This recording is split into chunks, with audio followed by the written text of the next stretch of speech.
When adjusting a picture in PowerPoint, you may need to make that picture transparent. You can do this by inserting the picture inside a shape. Select Insert, Shapes. Pick your shape. Adjust the shape as necessary. The shape should be proportional to the picture you are inserting.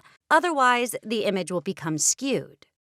Next, select Shape Fill, Picture. Insert pictures from a location of your choice. Choose your image. Insert. Adjust the shape if needed to make the image proportional. Right-click the image and select Format Picture.